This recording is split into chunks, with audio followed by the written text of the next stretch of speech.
You found it. Your home for the best content on your favorite team, the Fighting Tigers of LSU. Do us a favor, subscribe to the channel, leave your comments below, and be sure to smash that like button.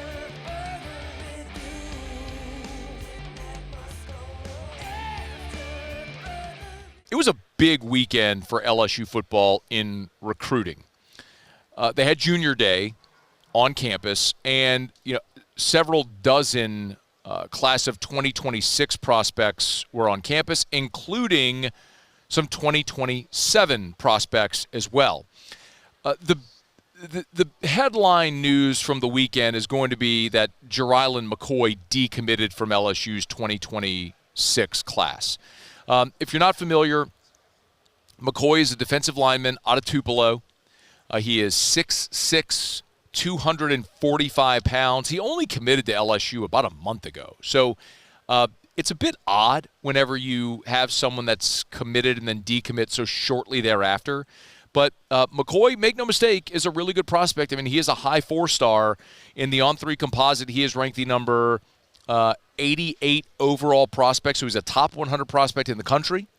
He's the 8th best defensive lineman in the composite and the 5th best player in the state of Mississippi. So, again, a highly sought-after guy. Ole Miss has offered, and it seems as though that's going to flip there. That's where all the predictions are in now that he's decommitted from LSU to pick Ole Miss and stay in state at Tupelo, from Tupelo and go to Ole Miss. But offers from Bama and Southern Cal and Oregon and everybody right now. As it stands, though, for LSU's class of 2026, it was a really significant Junior Day weekend for LSU. And I think there were 3 big takeaways that I had from this weekend. Number one, and again, I'm not going to go too nuanced. It's why we'll have Shay on with us on Tuesday and let him go a little deeper dive into all this. Number one, I think, is the fact that you had the top 3 uncommitted prospects in Louisiana on campus. Lamar Brown from U-High, Blaine Bradford from Catholic High, and Jabari Mack from Destrehan. These are 3 of the top prospects in the country at any position, and you're talking about guys that everybody in the country wants. Lamar Brown is the number 11 overall prospect in the country. Blaine Bradford is the number 15 overall player in the country for 2026. And Jabari Mack is number 78 overall in the country for 2026. And he's the top receiver in the state for the class. So you're talking about a year, as we've talked about a good bit, in Louisiana, where it's one of those once-a-decade type bumper crops. We've talked about 2001, where you had Michael Clayton and Marcus Spears and Marquise Hill and Andrew Whitworth, that great class that was the core of the 03 national championship team. You look at 2011, the FAM, Jarvis, Odell, Lyle Collins, Freak Johnson. Like, this is another one of those types of years when you look at it in state. And remember, Jakeem Stewart was supposed to be part of the 2026 class as well, but Lamar Brown, number 11 nationally. Blaine Bradford, number 14 nationally. Richard Anderson, number 39 nationally. Aiden Hall, number 41 nationally. Bryson Martinez, number 56 nationally. Jabari Mack, number 82 nationally. So that's 6 players, 6 top 100 players in Louisiana. Anderson and Hall are already committed to LSU, but the top uncommitted prospects in the state, Brown, Bradford, Jabari Mack, all on campus this weekend, which is great because, as we know, when you have a year like this in Louisiana, you got to put the fence around the state. You got to get those guys. And for whatever it's worth, Lamar Brown, according to On3, 98% projected to LSU. Blaine Bradford, 96% projected to LSU. Jabari Mack, 91% projected to LSU. So LSU is in the lead, perceived to be in the lead for these guys. But you got to keep them engaged and make sure that they that you continue to prioritize and maintain that priority. And we could go through positionally why it's important for those 3, of course. When you look at the offensive line, we know you're losing 4 starters this year. You brought in 2 starters out of the portal for next year. But when you go to 2026, it's a real scenario where you could have enough turnover to where someone like Lamar Brown coming in could win a job right away in the same way that Will Campbell and Emory Jones did. Blaine Bradford, when we look at the safety spot, Obviously, you've seen a massive disillusion of the talent. I mean, the talent is dissolved in that room at safety, and you're trying to build it back, and adding to Marcus Cooley out of the portal is huge, but you have young guys that haven't quite developed yet. And, when you look to 2026, you get a guy that's a 5-star, the number one safety in the country, that has offers from everybody.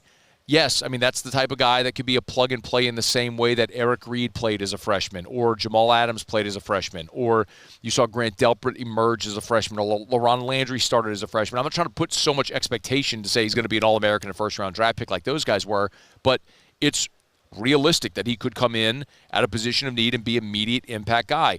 And then, of course, I mean, Jabari Mack, a receiver from Destrehan. What else do we need to say? I mean, Destrehan's been awesome to LSU. From Jordan Jefferson and Ricky Jefferson, Justin Jefferson, John Emery, Kalaj Cobbins, who's on the team right now. I mean, Destrehan has been a great pipeline of talent for LSU, and you got to go get the next one. You got to get Jabari Mack. That was number one. So the uncommitted guys for 26 being on campus. Number two, your current 2026 commitments attended. Richard Anderson and Aiden Hall, both out of Endicott in New Orleans, both top 50 players in the country. Anderson, number 39. Hall, number 41. Anderson's the number 2 defensive tackle. Hall's the number 5 safety. You had them both on campus. That's great. And I'll tell you, number 3 is the 2027 attendees. I thought was an interesting storyline. All these guys tweeted about being on campus, and 3 new offers went out as well, headlined by 2027 running back Jaden Miles out of Catholic High. And I'm going to spare you. I'm not going to yell Catholic High, but the thing whenever we do talk about players at Catholic in that program, it is so important that LSU has a healthy relationship with Catholic High, because you don't need me to spell this out for you, but just look at how fertile a recruiting ground that has become. Name it. If you want to start recently with Emory Jones, I mean, you got Shelton Sampson. It didn't materialize at LSU for Sampson, but you got him here as a high 4-star from Catholic. You have Jacob Bradford in this class. You're recruiting Blaine Bradford for next year. Now you're talking about Jaden Miles for 2027. We can go further back, and you could talk about Clyde Edwards-Helaire and obviously Darius Geis, and we could continue to go back further and further. But the point is, and it's really, it's certainly baseball as well now, but you got to have a healthy relationship with that program to make sure that pipeline, that road is paved, so you keep getting all the kids from Baton Rouge, from Catholic, from U-High, to Zachary, to LSU. And so that's a big one to get that early offer for Jaden Miles, who's huge. I mean, he just finished his sophomore year. He's in his sophomore year of high school. He's finished his sophomore season. I mean, he's a 6 foot, 200-pound running back as a sophomore. So there's a picture that he posted, that Jaden Miles posted on his Twitter, and it's him with Frank Wilson in Frank Wilson's office, and he towers over Frank Wilson. This kid's a high school sophomore running back. So, yes, those guys for 2027 are massive. And then you also had 2 players for 27 that are number 1 at their position. Ahmad Hudson, who's the number 1 tight end in the country. He's from Ruston. And then Ellis McGaskin, who's the number 1 linebacker in the country from Alabama, was also on campus. So getting work done early. I know just doing this long enough, it's – most people pay attention to recruiting like 2 days a year, the early signing period and the regular signing day. And it's like, who do we get? Tell me what I need to know. Most don't dig into the nuance of a recruiting class. We're not in February. You're not necessarily worrying about 2027 kids, right? Dudes that are high school sophomores right now. And I get it.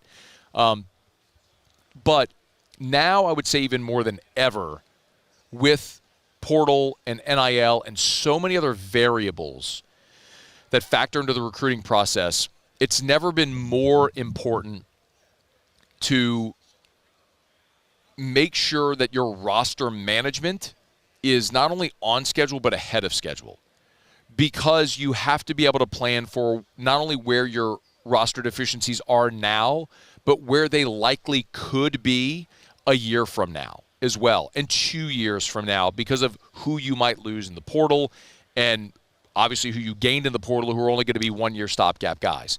So that's why making sure you're developing a relationship with 2027 guys now is more important now than it ever has been before. So a busy weekend with LSU at Junior Day this past weekend.